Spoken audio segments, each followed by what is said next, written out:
নমস্কার। The power of astrology Sumanta G Chowdhury আমার এই ইউটিউব চ্যানেলে আপনাদের সবাইকে স্বাগত। আমি এখন আলোচনা করব 10ই জুন থেকে 30শে জুন পর্যন্ত এই যে সময়টা বৃশ্চিক রাশির জাতক জাতিকাদের 12টি দিক নিয়ে আলোচনা করব, 12টি ভাব নিয়ে আলোচনা করব, 12টি ঘটনা নিয়ে আলোচনা করব, 12টি প্রেক্ষাপট নিয়ে আলোচনা করব, 12টি দৃষ্টিভঙ্গি নিয়ে আলোচনা করব। এখন বৃশ্চিক রাশির অধিপতি গ্রহকে মঙ্গল, সেই মঙ্গলকে যদি খুব ভালো মতন দেখা যায় 6 নাম্বার ঘরে কিন্তু স্বক্ষেত্রে বিরাজ করছে। মাথা ঠান্ডা রাখতে হবে। 1 নাম্বার ঘর দ্বারা আমরা স্থাপত্য, ভিত, মেরুদণ্ড, পরিকাঠামোকে বুঝি। 1 নাম্বার ঘর দ্বারা আমরা আমাদের অবস্থানকে বুঝি। কোন জায়গায় আমি রয়েছি, কি অবস্থায় আমি রয়েছি, কিরকম ভাবে আমি রয়েছি, আমার আমিত্বের প্রকাশ 1 নাম্বার ঘর দ্বারা নিজেকে চেনা যায়, নিজেকে জানা যায়। তাহলে মাথায় রাখার প্রয়োজন আছে এই যে সময়টা বললাম 10 তারিখ থেকে 30 তারিখ পর্যন্ত মাথা ভীষণ ঠান্ডা রাখা প্রয়োজন, ফার্স্ট। দ্বিতীয়ত, রিয়াক্ট রেসপন্স কোনো কিছুই করব না। চাপা স্বভাব, গুমরানো, হিংসাত্মক মনোভাব, বা দেখা গেল আমি 24 ঘন্টার মধ্যে 10 মিনিট রাখলাম হিংসাত্মক, কাকে কি বলছি, কি সুরে ফেলছি, কি ভেঙে ফেলছি নিজেই বুঝতে পারছি না। তারপর যখন আমার জ্ঞান এলো, সম্মতি এলো, তখন আমি দেখছি কি ভুল কাজ করে ফেলেছি, একে কিস্তি মেরেছি, ওকে বাপ তুলে, ওকে মা তুলে, ওকে কাকা তুলে, ওকে জ্যাঠা তুলে। ভেরি ভেরি কনসাস এবং কনসাস হতে হবে। নিজের প্রতি কনফিডেন্স, এবং সবচেয়ে বড় কথা আমি যেটা লক্ষ্য করতে পারছি, ওয়েস্ট অফ এনার্জির জায়গাটাও মারাত্মক ভাবে লক্ষ্য করা যাচ্ছে। ওয়েস্ট অফ ফিলিংস এর জায়গাটাও মারাত্মক ভাবে লক্ষ্য করা যাচ্ছে। ওয়েস্ট অফ ইমোশনের জায়গাটাও মারাত্মক ভাবে লক্ষ্য করা যাচ্ছে। সরি টু সে, কাউকে ছোট করতে চাই না, কিন্তু শুধু মাথা নিচু করে পরিশ্রম করে গেলেই যদি সফল হওয়া যেত, আবার সরি টু সে বলে নিচ্ছি, আমি কোনো জীবিকাকে ছোট করছি না, কাউকে ছোট করছি না, কিন্তু এটা তো খুব সত্যি যে কেবল পরিশ্রম করলেই যদি সফল হওয়া যেত, তাহলে মুঠে, তারপরে হচ্ছে মজদুর, কুলি, এরা আজকে আম্বানিজির জায়গায় থাকতো। তা তো থাকছে না। সুতরাং কি কাজ করছি, কেন করছি, কিসের জন্য করছি, প্রয়োগ পদ্ধতি, নিয়ন্ত্রণের মধ্যে দিয়ে পদ্ধতি, সংযমের মধ্যে দিয়ে পদ্ধতি, নিয়ম মাফিক পদ্ধতি, কর্মের ক্ষেত্রে এইগুলো কিন্তু খুব ইম্পর্টেন্ট বলে আমার মনে হয়। এবার চলে আসা যাক সেকেন্ড হাউস।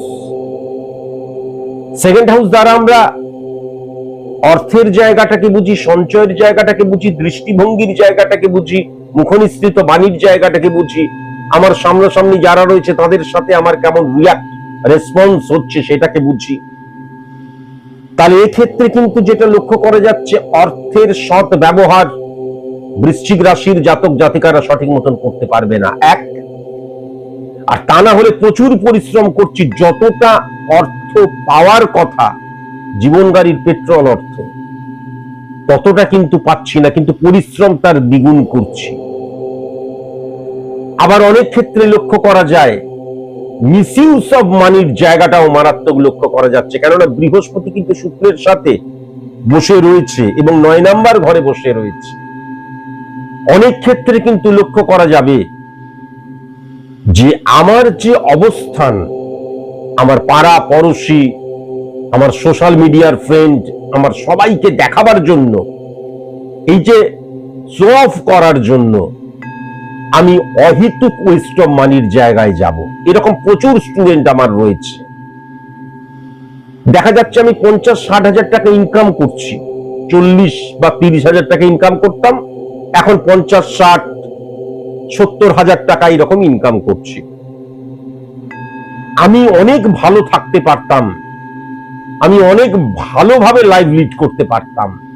তা না করে কি করলাম, একটা সেকেন্ড হ্যান্ড গাড়ি কিনে নিলাম। 3 লাখ, 4 লাখ, 2 লাখ, আমি জানি না সেকেন্ড হ্যান্ড গাড়ির দাম কত, ওই 3-4 লাখ টাকার মতন তো হবেই, কিনে নিলাম। বা 2-3 লাখ টাকার মতন তো হবেই, কিনে নিলাম। একটা ড্রাইভার নিলাম। একটা গাড়ি কিনলে তার পেছনে কত খরচ কোনো আইডিয়া আছে? পেট্রোল ডিজেলের পেছনে কত খরচ আইডিয়া আছে? যদি সেই গাড়িটাকে প্রতিদিন আমি রান করাই, সবচেয়ে বড় কথা যেটা, সেটা ওই গাড়িটার মেনটেনেন্সের জায়গা, এবং সেখানে ড্রাইভার রয়েছে, তার খরচা। শুধুমাত্র ড্রাইভারের দেখা গেল 15-20 হাজার টাকা, মিনিমাম তো 15-20 হাজার টাকা বটেই। তাতেই কিন্তু ড্রাইভার তো ক্ষান্ত হবে না, তারপরেও আরো অনেক কিছু থাকে। তাহলে যে টাকাটা আমি আমার উন্নতিতে, যে টাকাটা বাড়লো, যেই টাকাটা বাড়ার জন্য এখন টাকা বেড়েছে, আমি শো অফ করতে শুরু করলাম, আমি শো করতে শুরু করলাম, সকলকে দেখাতে শুরু করলাম, তার চাইতে ডবল বেশি খরচা করে ফেললাম মানুষকে দেখাবার জন্য কেবল, আর কোনো কিছু নয়। কিন্তু এটা আমি একটা এক্সাম্পল দিলাম। আমি বিকেল বেলায় বা সন্ধ্যেবেলায় বাসের মধ্যে চাপলাম, পরিষ্কার তারপরের দিন শিলিগুড়িতে পৌঁছে গেলাম। তা না করে ওই যে স্ট্যাটাসে আমি প্লেনের মধ্যে বসে আছি দেখাবার জন্য অহেতুক এরোপ্লেনের টিকিট কেটে তার 5 ডবল বেশি টাকা খরচ করে গেলাম। প্রয়োজন ছিল না, অতটা জরুরি আমার ছিল না যে আমাকে একদম 5 ঘন্টার মধ্যে ঘুরে চলে আসতে হবে, তা তো নয়। আমি একটা এক্সাম্পল দিচ্ছি। তাহলে এই জায়গাটা কিন্তু বৃশ্চিক রাশির জাতক জাতিকাদের মধ্যে মারাত্মক লক্ষ্য করা যাচ্ছে। সবচেয়ে বড় কথা, আমি সব জানি, সব বুঝি, এবং শোনা কম বলা বেশি, এটা কিন্তু বৃশ্চিক রাশির জাতক জাতিকাদের ক্ষেত্রে লক্ষ্য করা যাচ্ছে। ভেরি ভেরি কসাস এবং কনসাস অবশ্যই হওয়া প্রয়োজন।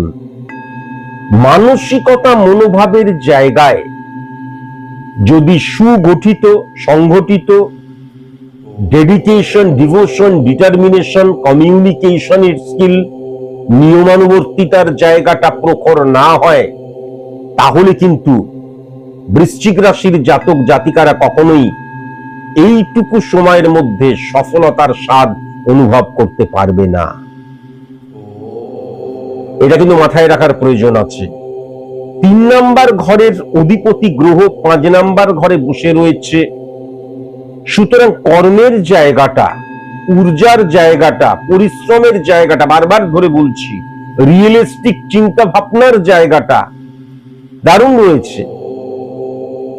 কিন্তু এটাও মাথায় রাখার প্রয়োজন আছে, যে ফুলে যে দেবদেবী তুষ্ট হয়, সব জায়গায় গিয়ে রিয়েলিস্টিক কথা বললে সব জায়গায় প্রাধান্য পাওয়া যায় না, সব জায়গাকে কখনো কিন্তু জয়লাভ করা যায় না। Hypocrisy very very important for success, achieve success 2026 এর মিডল ফেজে দাঁড়িয়ে। এটা কিন্তু অবশ্যই মাথায় রাখার প্রয়োজন আছে। 4 নাম্বার ঘরের অধিপতি গ্রহকে যদি দেখা যায়, রাহুর অবস্থান 4 নাম্বার ঘরটা আমি বেশ 1-1.5 মাস হয়ে গেল বৃশ্চিক রাশির সঠিক লক্ষ্য করতে পারছি না। প্রথমত বাহন সুখের জায়গাটা পজিটিভ নয়, মাতৃ প্রভাবের জায়গাটা পজিটিভ নয়, মা মানসিকভাবে কিন্তু কষ্টের মধ্যে থাকতে পারে, রোগ হয়ে যেতে পারে, ঋণ হয়ে যেতে পারে, দাদা দিদিদের সম্পর্ক, তাদের ব্যক্তিগত সম্পর্কে জটিলতা সৃষ্টি হতে পারে, লক্ষ্য করা যাচ্ছে। এবং সবচেয়ে বড় কথা, ঘরে ঢুকলেই মনে হচ্ছে ভালো লাগছে না, ঘর থেকে বাইরে বেরিয়ে থাকলে শান্তি। আমার জন্য নয়, ঘরের মানুষদের জন্য যেন প্রবলেম সৃষ্টি হচ্ছে। আমি যদি ঋণ নিয়ে থাকি, ঋণটাকে কিভাবে পরিশোধ করব ভেবেই পাচ্ছি না, পালিয়ে পালিয়ে বেড়াচ্ছি। এটাও কিন্তু লক্ষ্য করা যাচ্ছে। স্বামী স্ত্রীর মধ্যে ভুল বোঝাবুঝির জায়গাটা লক্ষ্য করা যাচ্ছে। স্বামী স্ত্রীর মধ্যে কিন্তু খুব ভালোবাসা রয়েছে, কিন্তু ভুল বোঝাবুঝির জায়গাটা লক্ষ্য করা যাচ্ছে। মান অভিমানের জায়গাটা লক্ষ্য করা যাচ্ছে। ইগো প্রবলেমের জায়গাটা লক্ষ্য করা যাচ্ছে। এ বলছে এ আগে বলুক, এ বলছে এ আগে বলুক, এই করে করে দুজনে মুখ ফিরিয়ে রয়েছে, নিয়ে আস্তে আস্তে আস্তে আস্তে আস্তে আস্তে দিনের পিঠে দিন জুটছে, আর আস্তে আস্তে কি সেপারেশনের জায়গায় চলে যাচ্ছে। অথচ দুজন দুজনকে ভালোবাসে, যখন ভালোই বাসে একজন গিয়ে সরি বললে পরেই কিন্তু আরেকজন জড়িয়ে ধরত, সরি বললো না, সে বরঞ্চ মুখ ফিরিয়ে চলে গেল, এও মুখ ফিরিয়ে চলে গেল।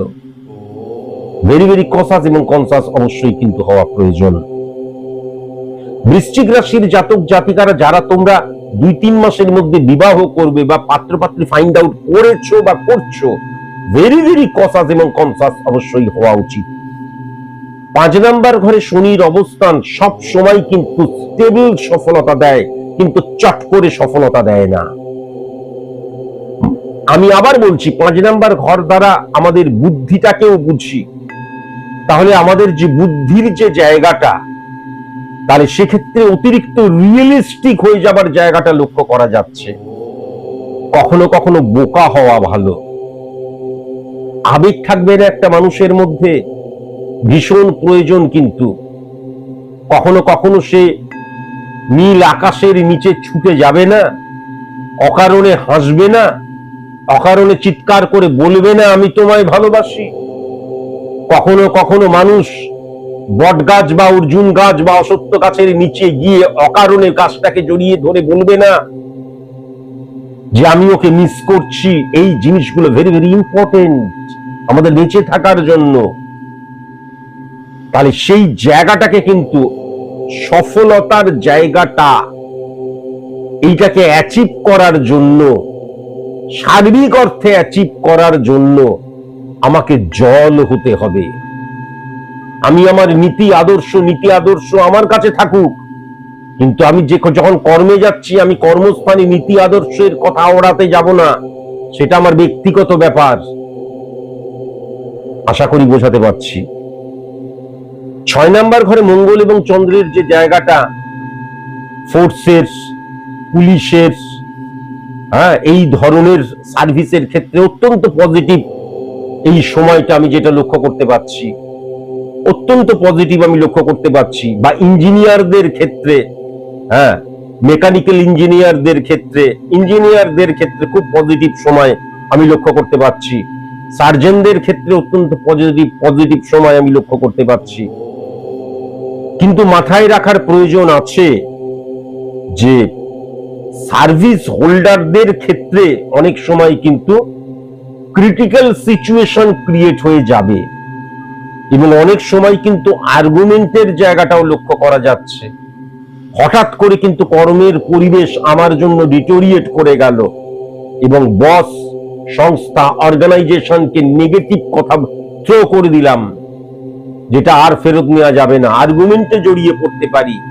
সেম সেক্সের কলিগস থেকে ভেরি ভেরি কনসাস এবং কনসাস হতে হবে।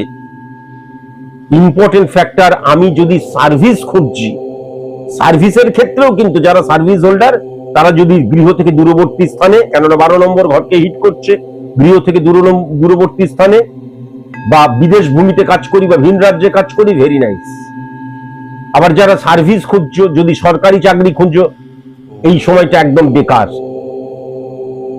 বরঞ্চ সার্বিক অর্থে যদি চাকরির জায়গাটা দেখা গেল, বেসরকারি চাকরি ভিন রাজ্যে খুঁজছি, এরকম ভুরি ভুরি এক্সাম্পল বহুবার বলেছি, কতবার বলবো। দেখা যাচ্ছে বিদেশে চাকরির সংযোগ এসছে, টেরিফিক এই সময়টা। মাথায় রাখার প্রয়োজন, বৃশ্চিক রাশির বিজনেসম্যানদের ক্ষেত্রে কিন্তু West of energy, West of emotion এবং ওয়েস্ট অফ মানির জায়গাটা মারাত্মক। সূর্যের অবস্থান মারাত্মক ফ্লাকচুয়েশন ক্রিয়েট করাবে। ফার্স্ট, ভেরি ভেরি কনসাস এবং কনসাস হওয়া প্রয়োজন। সূর্য এবং শুক্রের যে দারিদ্র যোগ সৃষ্টি হচ্ছে, তাহলে বিজনেসটা যেমন চলছিল হঠাৎ করে ফল ডাউন বা ফ্লাকচুয়েশনের জায়গাটা লক্ষ্য করা যাচ্ছে। সেকেন্ড হাউস, দৃষ্টিভঙ্গি এবং মুখনিসৃত বাণীর জন্য একটা কথা মাথায় রাখবে, সে উনি আম্বানিজি হোক আর স্যার সুমন্তজি চৌধুরী হোক, পরিবর্তন হতে 1 সেকেন্ড সময় লাগে। কাজে খুব সাবধান। ওভার কনফিডেন্ট হয়ে গিয়ে আমার এখন দারুণ ট্রানজেকশন চলছে, কখনো নয়। আর বিশেষ করে বৃশ্চিক রাশির ভালো ট্রানজেকশন চলছে লক্ষ্যই করা যাবে না, তার কারণ প্রচুর পরিশ্রম করেও তার অর্ধেকটা কিন্তু বিজনেস ম্যানেরা সফল হতে পারবে না, এটাও কিন্তু লক্ষ্য করা যাচ্ছে। অনেক সময় কিন্তু দেখা যাচ্ছে চেষ্টা করছি পাচ্ছি না, ইরিটেশন থেকে আমি লুজ টক করে ফেলি, আমার ব্যবহার খারাপ হয়ে যায়, কমিউনিকেশন স্কিল ড্যামেজ হয়ে যায়। তাহলে সেখান থেকেও কিন্তু ভেরি ভেরি কনসাস এবং কনসাস অবশ্যই হওয়া প্রয়োজন। বৃশ্চিক রাশির জাতক জাতিকারা কিন্তু ভেরি ভেরি কনসাস, নার্ভের প্রবলেম লক্ষ্য করা যাচ্ছে। আমার বুদ্ধিকে, আমার যুক্তিকে, আমার ব্রেন ওয়ার্ককে পজিটিভ অর্থে ইমপ্লিমেন্ট করতে পারছি না, ভুল মানুষকে বিশ্বাস করে ফেলছি, ভুল পন্থাকে, ভুল নীতিকে বিশ্বাস করে ফেলছি, ভুল রুটকে বিশ্বাস করে ফেলছি, ভুল পথে কিন্তু আমি এগিয়ে যাচ্ছি, এটা কিন্তু লক্ষ্য করা যাচ্ছে। ভেরি ভেরি কনসাস এবং কনসাস, এবং তার ফলে 11th হাউস কর্মফলের জায়গাটা ডিটোরিয়েট করে যাচ্ছে বা পাচ্ছি না, যেটা লাস্ট 1-1.5 মাস ধরে হয়ে আসছে। আমি চেষ্টা করছি অথচ পাচ্ছি না, মানে যতটা পাওয়ার কথা ততটা আমি পাচ্ছি না। পরিশ্রমটা যতটা করছি তার 50% বা 40% রেজাল্ট পাচ্ছি। আবার যদি 9 নম্বর ঘরটা খুব ভালো মতন দেখা যায়, লাক সাপোর্টের জায়গাটা, সংযোগের জায়গাটা আমি কিন্তু সেরকম ভাবে লক্ষ্য করতে পারছি না, এবং বৃশ্চিক রাশির জাতক জাতিকার বিলিফ সিস্টেমের মধ্যেও কিন্তু সেটাকে সেরকম ভাবে নেবে না যে আমার লাক, সংযোগ, ভাগ্য, তারা কর্মকেই বিশ্বাস করবে। কিন্তু যে ফেমের জায়গাটা, মান সম্মানের জায়গাটা ইনক্রিজ করছিল, সেটা কিন্তু অনেক অর্থে নানান রূপে আমার কাছে এমন ভাবে আসতে শুরু করলো, যেটা কিন্তু আমার যে লড়াই করার ক্ষমতা সেটাকে ড্যামেজ করে দিতে পারে। আমার এক স্টুডেন্ট বৃশ্চিক রাশির জাতক, সে আমাকে বারংবার ধরে দেখাচ্ছে সে মোটামুটি যে প্রচুর পরিশ্রম করতো, মোটামুটি না প্রচুর পরিশ্রম করতো, কিন্তু সেই অর্থে ইনকাম করতে পারছে না। আমি বারবার ধরে বলেছি না, গ্রহ কথা বলে। আমি বললাম, কি রে, মাস গেলে পরে এই টাকা ইনকাম করছিস, এত পরিশ্রম করছিস? সে আমাকে ভুরি ভুরি পাঠাচ্ছে, ইনি বলেছেন আপনার বিজনেসের এই প্রোডাক্ট দারুণ, এই কোয়ালিটি দারুণ, আপনি ভালো। মান সম্মানের জায়গাটা, আমার যে মান সম্মান ফেমের জায়গাটা বৃদ্ধি পাচ্ছে, সেইগুলো দেখে সে এত পরিতৃপ্ত হয়ে গেল। পরবর্তীকালে এই যে পরিতৃপ্তি চলে এসে আমার একদম ডু অর ডাই সিচুয়েশনে, কোনো কিছু না দেখে কর্ম করো, না হলে তো আমি সফল হতে পারবো না, বয়স বাড়ছে, সেই জায়গাটা ড্যামেজ হতে শুরু করলো। বাবা, আমাকে সবাই কিন্তু এখন স্যার বলে ডাকছে, মানে সেই ছেলেটিই বলতে আরম্ভ করলো। আমার এখন একটা লেভেল তৈরি হয়েছে, সবাই ভালো বলছে, কিন্তু আমি বিজনেস সেই অর্থে করতে পারলাম না। বিজনেসের জন্য যে পরিশ্রমটা করছিলাম সেটাকেও কমিয়ে দিলাম, ওইগুলো দেখে এতটাই স্যাটিসফাই হয়ে গেলাম। 10 নম্বর ঘরে কেতুর অবস্থান রয়েছে, তাহলে মাথায় রাখার প্রয়োজন আছে, কেতুকে ছায়া প্ল্যানেট, ক্যালকুলেটিভ প্ল্যানেট বলা হয়। কেতুর নিজস্ব কোনো পাওয়ার নেই, পাওয়ারফুল কোন গ্রহের আন্ডারে বসে থাকলে সে পাওয়ারফুল হয়ে যায়। তাহলে কেতু রবির ঘরে বসে আছে, সূর্যের ঘরে, সেই সূর্য কিন্তু 7 নম্বর ঘরে দারিদ্র যোগ সৃষ্টি করেছে। তাহলে 10 নম্বর ঘরটা হচ্ছে জংশন, ক্ষেত্রের জায়গা। তাহলে এই যে সময়টা 10 তারিখ থেকে 30 তারিখ পর্যন্ত বৃশ্চিক রাশির জাতক জাতিকাদের প্রত্যেকটি ভাব রিপ্রেজেন্ট করছে আমাদের যে দিক, 11টি দিক। 12 নম্বর ঘরকে ব্যয়ের স্থান বলা হয়, সেই 11টা দিকে হঠাৎ করে কিন্তু ফল ডাউন করে যাওয়া, সাডেনলি কিন্তু আমার যে অবস্থানটা ডিক্রিজ হয়ে যাওয়ার জায়গা লক্ষ্য করা যাচ্ছে। আবার শুক্র বৃহস্পতির অবস্থান ফ্লাকচুয়েশন, বা সূর্য শুক্রের অবস্থান ফ্লাকচুয়েশনের জায়গাটাও লক্ষ্য করা যাচ্ছে। স্যাটিসফ্যাকশনের জায়গাটা অকস্মাৎ কমে যেতে পারে, খুব সাবধান। আমি যে কর্মটা করছিলাম সেই কর্মটা হঠাৎ করে অফ করে দিলাম, কে আমাকে ভালো বলেছে, কে আমাকে সুন্দর বলেছে, কে আমাকে অনেস্ট বলেছে, সেইটা দেখে আমি পরিতৃপ্ত হয়ে গেলাম। 11th হাউস যে কর্মফলের জায়গাটা, আমি আগেই যেটা বললাম, বুদ্ধিকে যখন আমি সঠিক মতন ইমপ্লিমেন্ট করছি না, এবং সবচেয়ে বড় কথা, আমার যে লক্ষ্য, বুদ্ধি যেটাকে মানছে, যেই পথ যেইভাবে এগোনোটাকে মানছে, যুক্তি যেই পথ যেভাবে এগোনোটাকে মানছে, আমার ফিজিক্যাল অ্যাক্টিভিটিস, আমার কর্ম, আমার ঊর্জা সেইটাকে মানছে না। বুধ এবং মঙ্গলের একত্রীকরণ যদি না ঘটানো যায়, এক্ষেত্রে ঘটছে না, সঠিক কর্মফল কখনো পাওয়া যাবে না। বন্ধুত্বের জায়গাটাও ড্যামেজ লক্ষ্য করা যাচ্ছে। যে সফলতা আমি অর্জন করছি সেখান থেকে আরো সফলতায় প্রতিবন্ধকতা সৃষ্টি হবে বা ফ্লাকচুয়েশনের জায়গাটাও মারাত্মকভাবে লক্ষ্য করা যাচ্ছে। এই সময়ের মধ্যে চ্যালেঞ্জ করলাম বৃশ্চিক রাশির জাতক জাতিকাদের যারা বিবাহিত, একটু পরিসংখ্যানটা নিয়ে দেখুন, ভালো মতন অবজার্ভ করে। সবচেয়ে বেশি ডিভোর্স হবে, সবচেয়ে বেশি সেপারেশন হবে, সবচেয়ে বেশি অবৈধ সম্পর্কে জড়িয়ে পড়া হবে, সবচেয়ে বেশি সেক্সুয়াল ইমপ্লিমেন্টেশন হবে প্রেমিক প্রেমিকাদের মধ্যে। শুক্রের অবস্থান নেগেটিভ হয়ে গেছে, ভেরি ভেরি কসাস এবং কনসাস, বিশেষ করে কিন্তু পার্টনারের ক্ষেত্রে, সেটা প্রেমিক প্রেমিকাও হতে পারে, স্বামী স্ত্রী হতে পারে, এই জায়গাটা লক্ষ্য করা যাচ্ছে। আজকের মতন এইটুকুই, নমস্কার।